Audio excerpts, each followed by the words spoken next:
L'affaire Le Rouge. Un roman de Émile Gaboriau. Lu par Serge Cazenave. Chapitre 1. Le 6 mars 1862, surlendemain du Mardi Gras, 5 femmes du village de la Jonchère se présentaient au bureau de police de Bougival. Elles racontaient que depuis 2 jours, personne n'avait aperçu une de leurs voisines, la veuve Le Rouge, qui habitait seule une maisonnette isolée. À plusieurs reprises, elles avaient frappé en vain. Les fenêtres comme la porte étant exactement fermées, il avait été impossible de jeter un coup d'œil à l'intérieur. Ce silence, cette disparition les inquiétait. Redoutant un crime, ou tout du moins un accident, elles demandaient que la justice voulût bien, pour les rassurer, forcer la porte et pénétrer dans la maison. Bougival est un pays aimable, peuplé tous les dimanches de canotiers et de canotières. On y relève beaucoup de délits, mais les crimes y sont rares. Le commissaire refusa donc d'abord de se rendre à la prière des solliciteuses. Cependant, elles firent si bien, elles insistèrent tant et si longtemps, que le magistrat fatigué céda. Il envoya chercher le brigadier de gendarmerie et 2 de ses hommes, requit un serrurier et, ainsi accompagné, suivit les voisines de la veuve Le Rouge. La Jonchère doit quelque célébrité à l'inventeur du chemin de fer à glissement qui, depuis plusieurs années, y fait, avec plus de persévérance que de succès, des expériences publiques de son système. C'est un hameau sans importance, assis sur la pente du coteau qui domine la Seine entre la Malmaison et Bougival. Il est à 20 minutes environ de la grande route qui va de Paris à Saint-Germain en passant par Rueil et Port-Marly. Un chemin escarpé, inconnu aux ponts et chaussées, y conduit. La petite troupe, les gendarmes en tête, suivit donc la large chaussée qui endigue la Seine à cet endroit, et bientôt tournant à droite, s'engagea dans le chemin de traverse bordé de murs et profondément encaissé. Après quelques centaines de pas, on arriva devant une habitation aussi modeste que possible, mais d'honnête apparence. Cette maison, cette chaumière plutôt, devait avoir été bâtie par quelque boutiquier parisien amoureux de la belle nature, car tous les arbres avaient été soigneusement abattus. Plus profonde que large, elle se composait d'un rez-de-chaussée de 2 pièces, avec un grenier au-dessus. Autour s'étendait un jardin à peine entretenu, mal protégé contre les maraudeurs, par un mur en pierre sèche d'1 mètre de haut environ, qui encore s'écroulait par places. Une légère grille de bois, tournant dans des attaches de fil de fer, donnait accès dans le jardin. « C'est ici !» dirent les femmes. Le commissaire de police s'arrêta. Pendant le trajet, sa suite s'était rapidement grossie de tous les badauds et de tous les désœuvrés du pays. Il était maintenant entouré d'une 40aine de curieux. « Que personne ne pénètre dans le jardin !» dit-il. Et pour être certain d'être obéi, il plaça les 2 gendarmes en faction devant l'entrée et s'avança escorté du brigadier de gendarmerie et du serrurier. Lui-même, à plusieurs reprises, il frappa très fort avec la paume de sa canne plombée, à la porte d'abord, puis successivement à tous les volets. Après chaque coup, il collait son oreille contre le bois et écoutait. N'entendant rien, il se retourna vers le serrurier. « Ouvrez !» lui dit-il. L'ouvrier déboucha sa trousse et prépara ses outils. Déjà il avait introduit un de ses crochets dans la serrure quand une grande rumeur éclata dans le groupe des badauds. « La clé !» criait-on. « La voici, la clé !» En effet, un enfant d'une 12aine d'années, jouant avec un de ses camarades, avait aperçu dans le fossé qui borde la route une clé énorme. Il l'avait ramassée et la portait en triomphe. « Donne, gamin !» lui dit le brigadier. « Nous allons voir. » La clé fut essayée. C'était bien celle de la maison. Le commissaire et le serrurier échangèrent un regard plein de sinistres inquiétudes.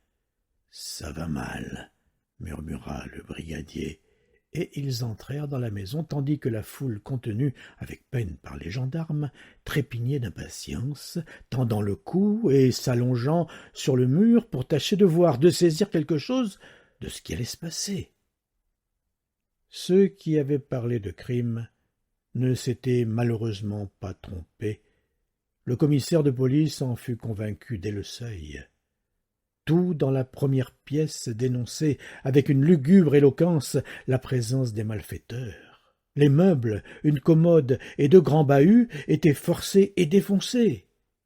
Dans la seconde pièce, qui servait de chambre à coucher, le désordre était plus grand encore.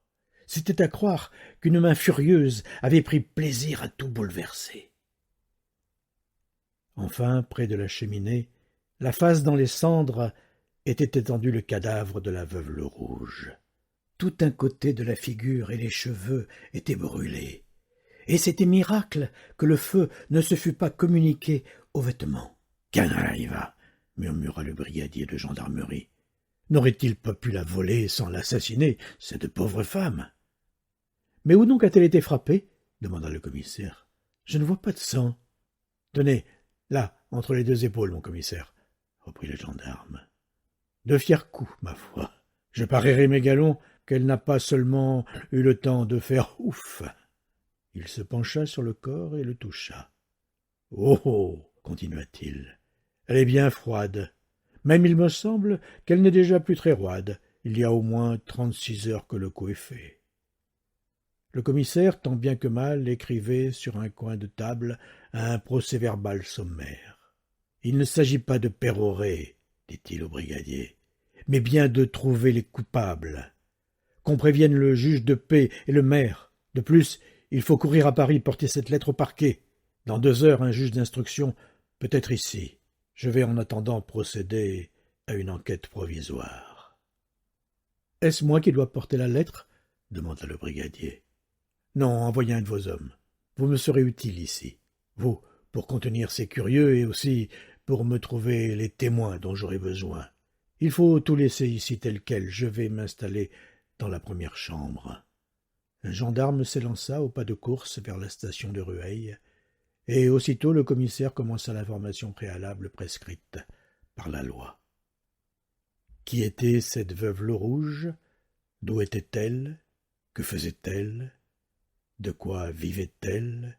Et comment? Quelles étaient ses habitudes, ses mœurs, ses fréquentations? Lui connaissait-on des ennemis? Était-elle avare? Passait-elle pour avoir de l'argent? Voilà ce qui importait au commissaire de savoir. Mais pour être nombreux, les témoins n'en étaient pas mieux informés. Les dépositions des voisins successivement interrogés étaient vides, incohérentes, incomplètes. Personne ne savait rien de la victime, étrangère au pays. Beaucoup de gens se présentaient, d'ailleurs, qui venaient bien moins pour donner des renseignements que pour en demander. Une jardinière qui avait été l'amie de la veuve Le Rouge et une laitière chez qui elle se fournissait purent seules donner quelques renseignements assez insignifiants mais précis. Enfin, après 3 heures d'interrogatoire insupportables, après avoir subi tous les on-dit du pays, recueilli les témoignages les plus contradictoires et les plus ridicules commérages, voici ce qui parut à peu près certain au commissaire de police. 2 ans auparavant, au commencement de 1860, la femme Le Rouge était arrivée à Bougival avec une grande voiture de déménagement pleine de meubles, de linge et d'effets. Elle était descendue dans une auberge manifestant l'intention de se fixer dans les environs et aussitôt s'était mise en quête d'une maison. Ayant trouvé celle-ci à son gré, elle l'avait louée sans marchander, moyennant 320 francs payables par semestre et d'avance, mais n'avait pas consenti à signer de bail. La maison louée, elle s'y était installée le jour même et avait dépensé une centaine de francs en réparation. C'était une femme de 54 ou 55 ans, bien conservée, forte et d'une santé excellente. Nul ne savait pourquoi elle avait choisi pour s'établir un pays où elle ne connaissait absolument personne. On la supposait normande parce que souvent le matin on l'avait aperçue coiffée d'un bonnet de coton. Cette coiffure de nuit ne l'empêchait pas d'être très coquette le jour.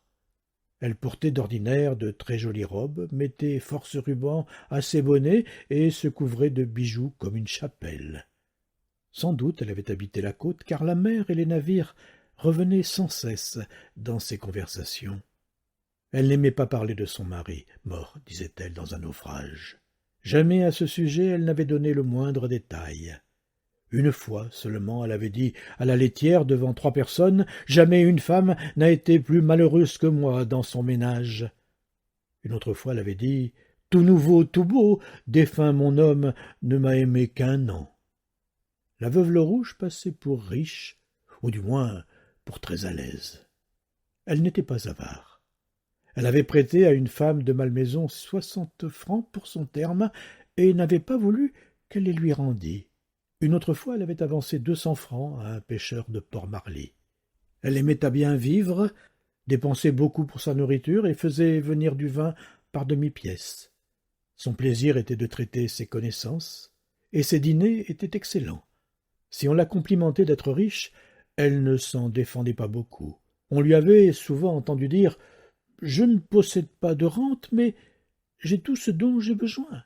Si je voulais davantage, je l'aurais. » D'ailleurs, jamais la moindre allusion à son passé, à son pays ou à sa famille n'avait été surprise.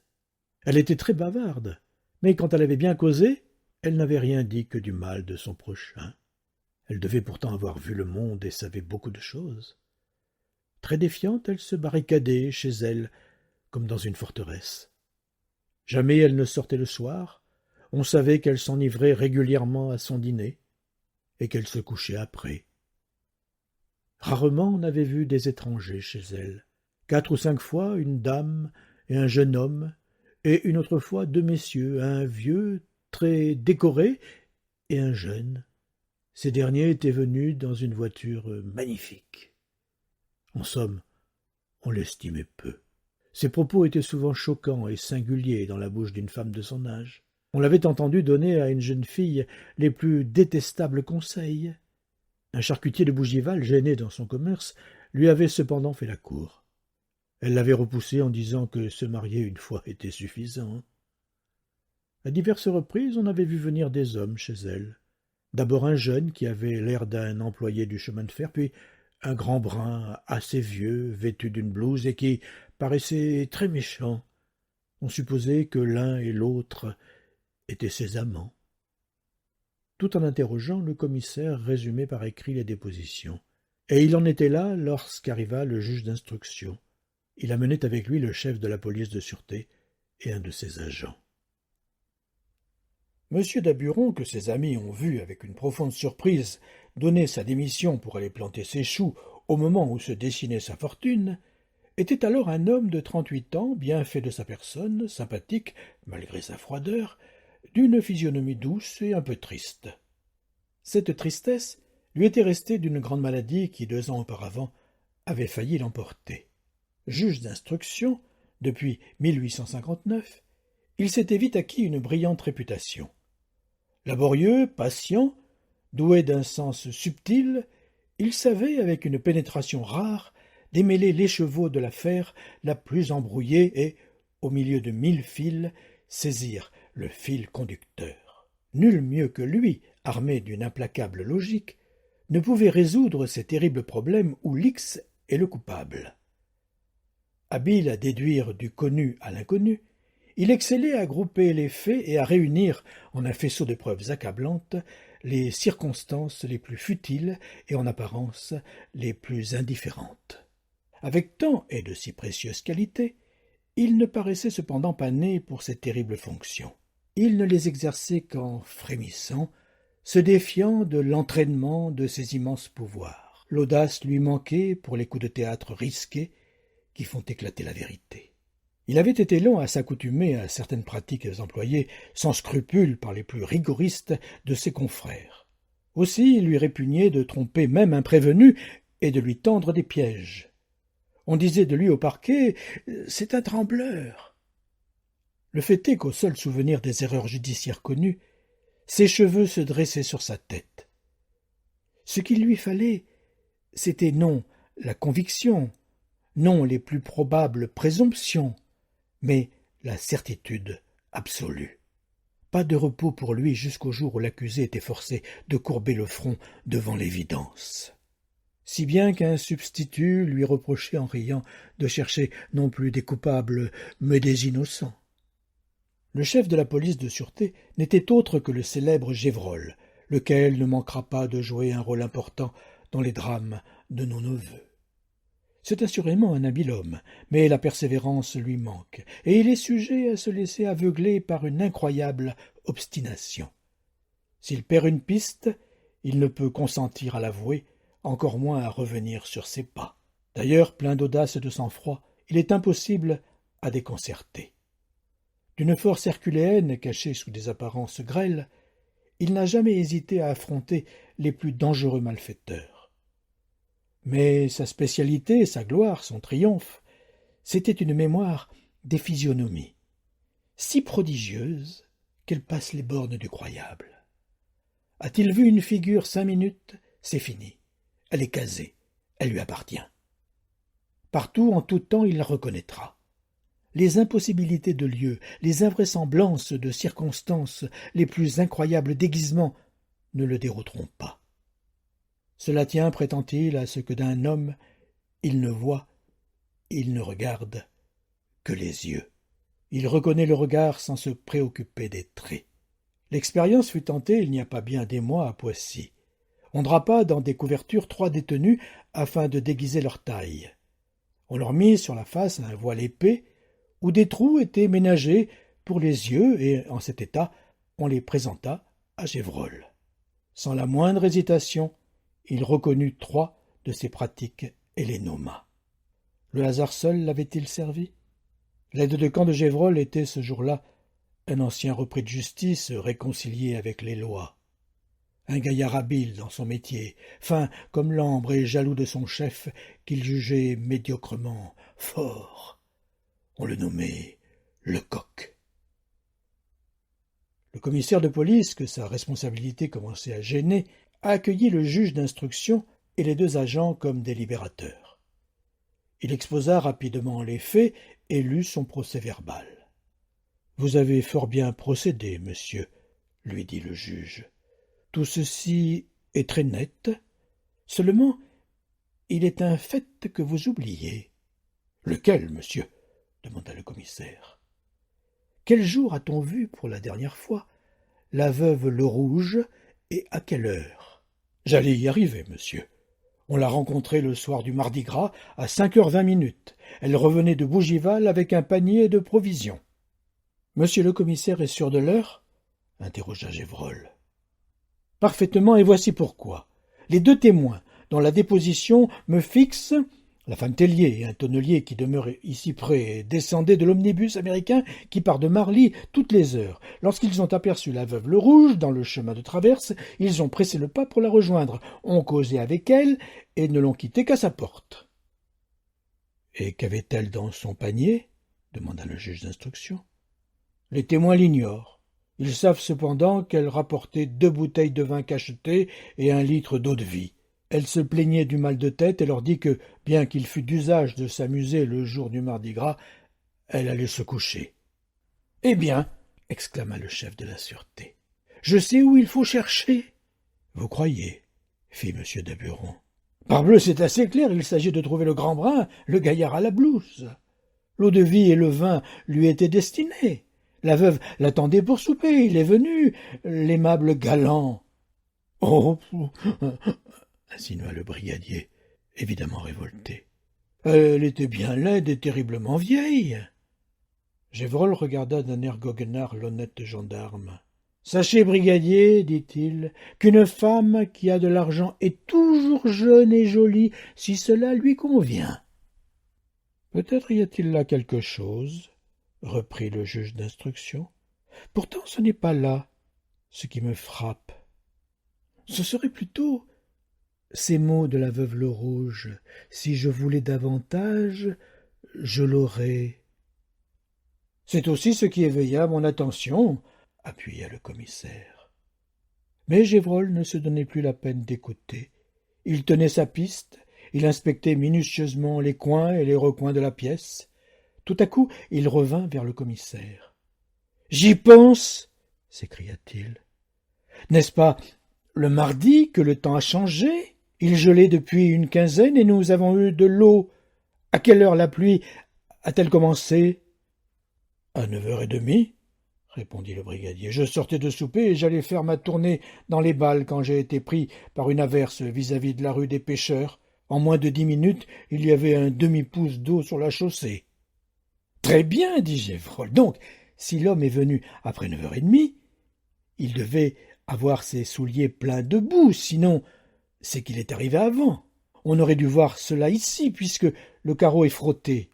Y avait-il des empreintes de pas, monsieur le commissaire ? » « Je dois vous avouer que nous ne nous en sommes pas occupés. »« Ah !» fit le chef de la sûreté d'un ton dépité, « c'est bien fâcheux. »« Attendez, » reprit le commissaire, « il est encore temps d'y voir, non dans cette pièce, mais dans l'autre. Nous n'y avons rien dérangé, absolument. Mes pas et ceux du brigadier seraient aisés à distinguer, voyons. » Comme le commissaire ouvrait la porte de la seconde chambre, Gévrol l'arrêta. « Je demanderai à monsieur le juge, dit-il, de me permettre de tout bien examiner avant que personne entre. C'est important pour moi. »« Certainement, » approuva M. Daburon. Gévrol passa le premier et tous, derrière lui, s'arrêtèrent sur le seuil. Ainsi ils embrassaient d'un coup d'œil le théâtre du crime. Tout, ainsi que l'avait constaté le commissaire, semblait avoir été mis sans dessus-dessous par quelque furieux. Au milieu de la chambre était une table dressée. Une nappe fine, blanche comme la neige, la recouvrait. Dessus se trouvait un magnifique verre de cristal taillé, un très beau couteau et une assiette de porcelaine. Il y avait encore une bouteille de vin, à peine entamée, et une bouteille d'eau-de-vie dont on avait bu la valeur de 5 à 6 petits verres. À droite, le long du mur, étaient appuyées 2 belles armoires de noyer à serrures ouvragées, une de chaque côté de la fenêtre. L'une et l'autre étaient vides, et de tous côtés, sur le carreau, le contenu était éparpillé. C'étaient des hardes, du linge, des effets dépliés, secoués, froissés. Au fond, près de la cheminée, un grand placard renfermant de la vaisselle était resté ouvert. De l'autre côté de la cheminée, un vieux secrétaire, à dessus de marbre, avait été défoncé, brisé, mis en morceaux et fouillé, sans nul doute, jusque dans les moindres rainures. La tablette arrachée pendait, retenue par une seule charnière. Les tiroirs avaient été retirés et jetés à terre. Enfin, à gauche, le lit avait été complètement défait et bouleversé. La paille même de la paillasse avait été retirée. « Pas la plus légère empreinte, » murmura Gévrol contrarié. « Il est arrivé avant 9h30. Nous pouvons entrer sans inconvénient maintenant. » Il entra et marcha droit au cadavre de la veuve Le-Rouge, près duquel il s'agenouilla. « Y a pas à dire, grogna-t-il, c'est proprement fait, l'assassin n'est pas un apprenti. » Puis, regardant de droite et de gauche, « Oh, oh !» continua-t-il, « la pauvre diablesse était en train de faire la cuisine quand on l'a frappée. Voilà sa poêle par terre, du jambon et des œufs. Le brutal n'a pas eu la patience d'attendre le dîner. Monsieur était pressé, il a fait le coup, le ventre vide. De la sorte, il ne pourra pas invoquer pour sa défense la gaieté du dessert. Il est évident, disait le commissaire de police au juge d'instruction, que le vol a été le mobile du crime. C'est probable, répondit Gévrol d'un ton narquois. C'est même pour cela que vous n'apercevez pas sur la table le plus léger couvert d'argent. Tiens, des pièces d'or dans ce tiroir, exclama Lecoq, qui furetait dans son coin. Il y en a pour 320 francs. Par exemple, fit Gévrol, un peu déconcerté. Mais il revint vite à son étonnement et continua. Il les aura oubliés. On cite plus fort que cela. J'ai vu, moi, un assassin qui, le meurtre accompli, perdit si bien la tête qu'il ne se souvint plus de ce qu'il était venu faire. Ils ont fui sans rien prendre. Notre gaillard aura été ému. Qui sait s'il n'a pas été dérangé? On peut avoir frappé à la porte. Ce qui me le ferait croire volontiers, c'est que le gredin n'a pas laissé brûler la bougie. Il s'est donné la peine de la souffler. Bast, fit Lecoq, cela ne prouve rien. C'était peut-être un homme économe et soigneux. Les investigations des 2 agents continuèrent par toute la maison, mais les plus minutieuses recherches ne leur firent rien découvrir absolument, pas une pièce à conviction, pas le plus faible indice pouvant servir de point de repère ou de départ. Même tous les papiers de la veuve Le Rouge, si elle en possédait, avaient disparu. On ne rencontra ni une lettre, ni un chiffon de papier, rien. De temps à autre, Gévrol s'interrompait pour jurer ou pour grommeler. « Oh, c'est crânement fait. Voilà de la besogne numéro 1. Le gredin a de la main. » « Eh bien, messieurs, demanda enfin le juge d'instruction. « Refait, monsieur le juge, répondit Gévrol. Nous sommes refaits. Le scélérat avait bien pris toutes ses précautions, mais je le pincerai. Avant ce soir, j'aurai une douzaine d'hommes en campagne. D'ailleurs, il nous reviendra toujours. Il a emporté de l'argenterie et des bijoux. Il est perdu. » « Avec tout cela, fit M. Daburon, nous ne sommes pas plus avancés que ce matin. »« Dame, on fait ce qu'on peut, gronda Gévrol. »« Ça perd l'hypopète, dit Lecoq, entre haut et bas. Pourquoi le père Tirauclair n'est-il pas ici? Que ferait-il de plus que nous? Riposta Gévrol, en lançant un regard furieux à son subordonné. Lecoq baissa la tête et ne souffla mot, enchanté intérieurement d'avoir blessé son chef. « Qu'est-ce que ce père Tirauclair ? Demanda le juge d'instruction. Il me semble avoir entendu ce nom-là, je ne sais où. C'est un rude homme, exclama Lecoq. C'est un ancien employé du Mont-de-Piété, ajouta Gévrol, un vieux Richard, dont le vrai nom est Tabaret. Il fait de la police, comme Ancelin était devenu garde du commerce pour son plaisir. Et augmenter ses revenus, remarqua le commissaire. Lui, répondit Lecoq, il n'y a pas de danger. C'est si bien pour la gloire qu'il travaille que souvent il en est de sa poche. C'est un amusement, quoi. Nous l'avons là-bas surnommé Tirauclair à cause d'une phrase qu'il répète toujours. Ah, il est fort, le vieux matin. C'est lui qui, dans l'affaire de la femme de ce banquier, vous savez, a deviné que la femme s'était volée elle-même et qu'il a prouvé. C'est vrai, riposta Gévrol. C'est aussi lui qui a failli faire couper le cou à ce pauvre Derem, ce petit tailleur qu'on accusait d'avoir tué sa femme, une rien du tout, et qui était innocent. « Nous perdons notre temps, messieurs, » interrompit le juge d'instruction, et s'adressant à Lecoq. « Allez, dit-il, me chercher le père Tabaret. J'ai beaucoup entendu parler de lui. Je ne serais pas fâché de le voir à l'œuvre. » Lecoq sortit en courant. Gévrol était sérieusement humilié. « Monsieur le juge d'instruction, commença-t-il, a bien le droit de demander les services de qui bon lui semble. Cependant... » « Ne nous fâchons pas, monsieur Gévrol, interrompit monsieur Daburon. Ce n'est point d'hier que je vous connais, je sais ce que vous valez. Seulement aujourd'hui, nous différons complètement d'opinion. Vous tenez absolument à votre homme brun, et moi je suis convaincu que vous n'êtes pas sur la voie. « Je crois que j'ai raison, répondit le chef de la sûreté, et j'espère bien le prouver. Je trouverai le gredin quel qu'il soit. Je ne demande pas mieux. Seulement que monsieur le juge me permette de donner un... comment dirais-je, sans manquer de respect, un conseil. » « Parlez. »« Eh bien, j'engagerai monsieur le juge à se méfier du père Tabaret. »« Vraiment. Et pourquoi cela ? » ?»« C'est que le bonhomme est trop passionné. Il fait de la police pour le succès, ni plus ni moins qu'un auteur.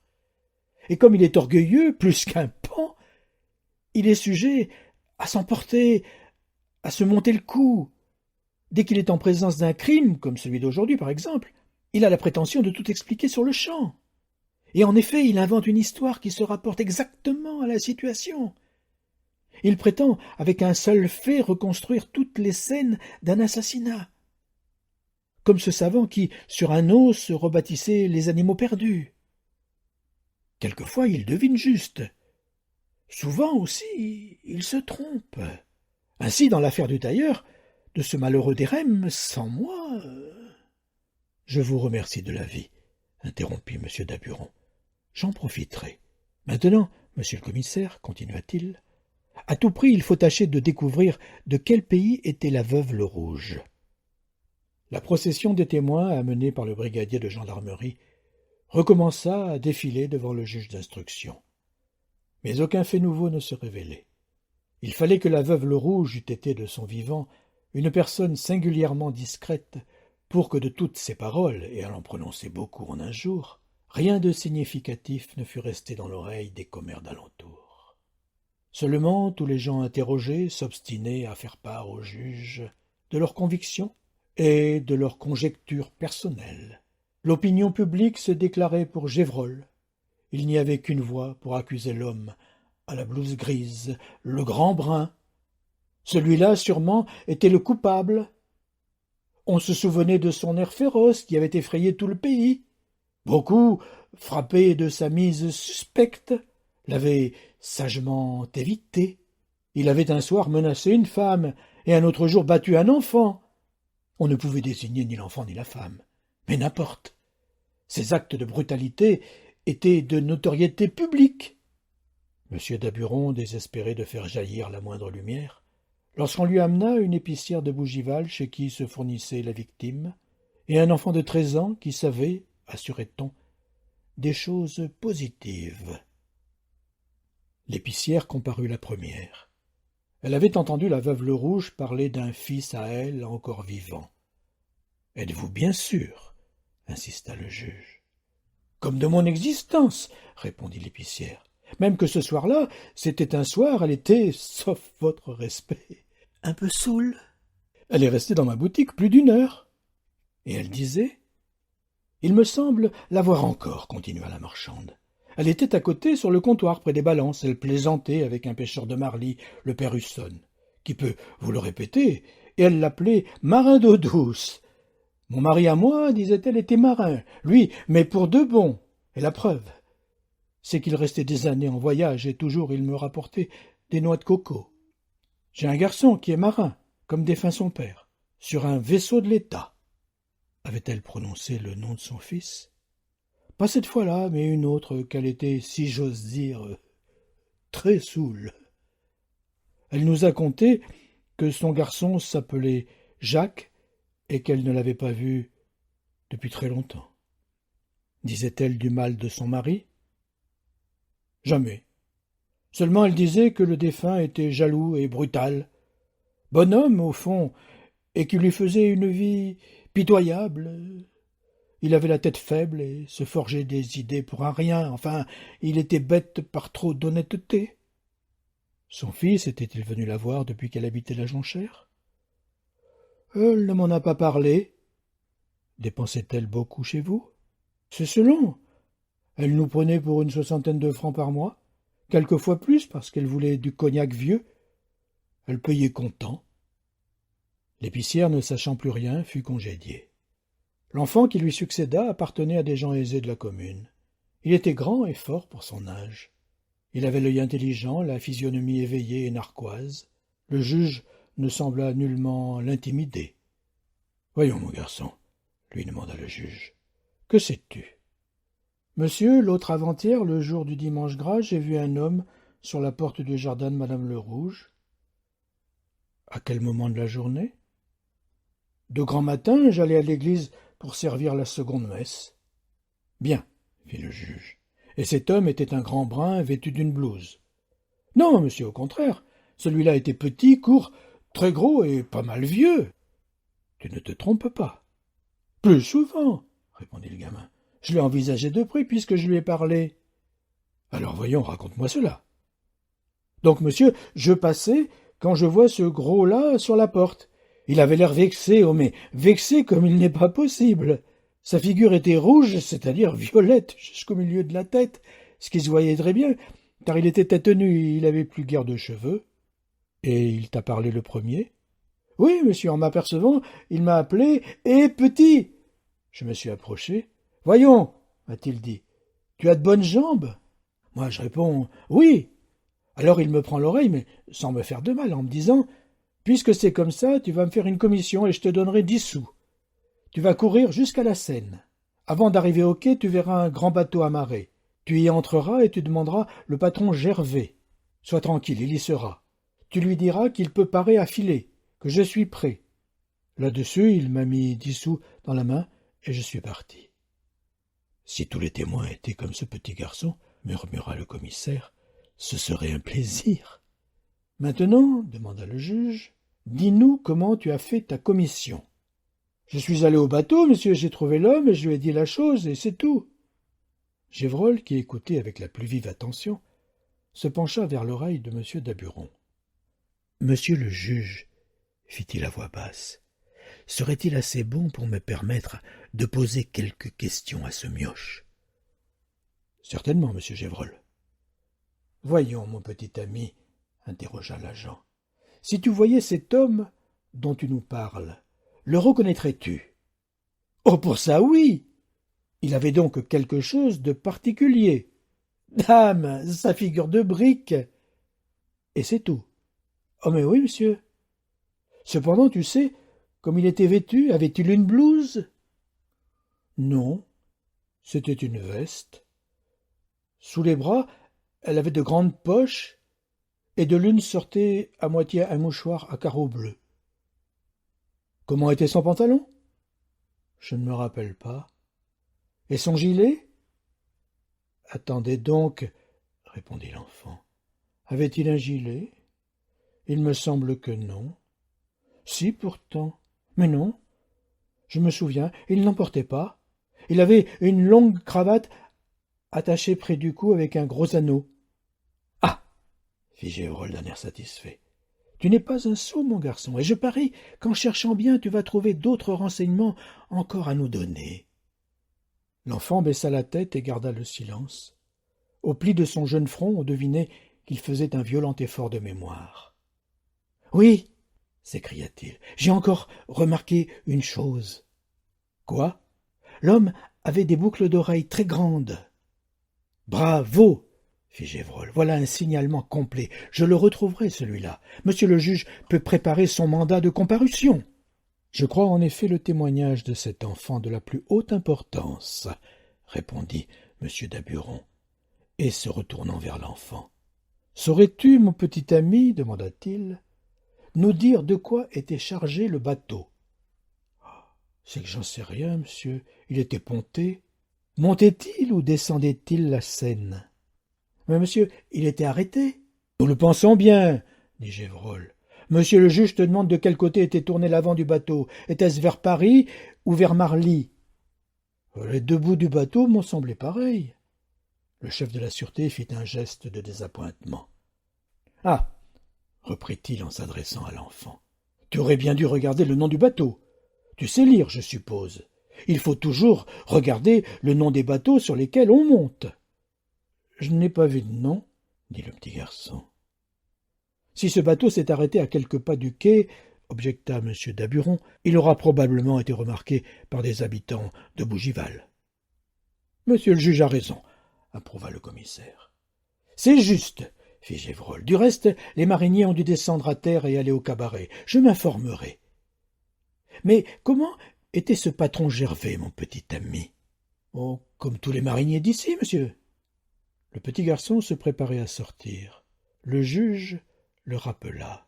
« Avant de partir, mon enfant, dis-moi si tu as parlé à quelqu'un de ta rencontre avant aujourd'hui. »« Oh, monsieur, j'ai tout dit à maman. Le dimanche, en revenant de l'église, je lui ai même remis les 10 sous de l'homme. »« Et tu nous as bien avoué toute la vérité, » continua le juge. « Tu sais que c'est une chose très grave que d'en imposer à la justice. Elle le découvre toujours. Et je dois te prévenir qu'elle réserve des punitions terribles pour les menteurs. » Le petit témoin devint rouge comme une cerise et baissa les yeux. « Tu vois, » insista M. Daburon, « tu nous as dissimulé quelque chose. Tu ignores donc que la police connaît tout. »« Pardon, monsieur, » s'écria l'enfant en fondant en larmes. « Pardon, ne me faites pas de mal, je recommencerai plus. »« Alors, dis en quoi tu nous as trompés. »« Eh bien, monsieur, c'est pas 10 sous que l'homme m'a donné, c'est 20 sous. J'en ai avoué la moitié à maman et j'ai gardé le reste pour m'acheter des billes. »« Mon petit ami, interrompit le juge, pour cette fois je te pardonne, mais que ceci te serve de leçon pour toute ta vie. Retire-toi et souviens-toi que vainement on scelle la vérité. Elle se découvre toujours.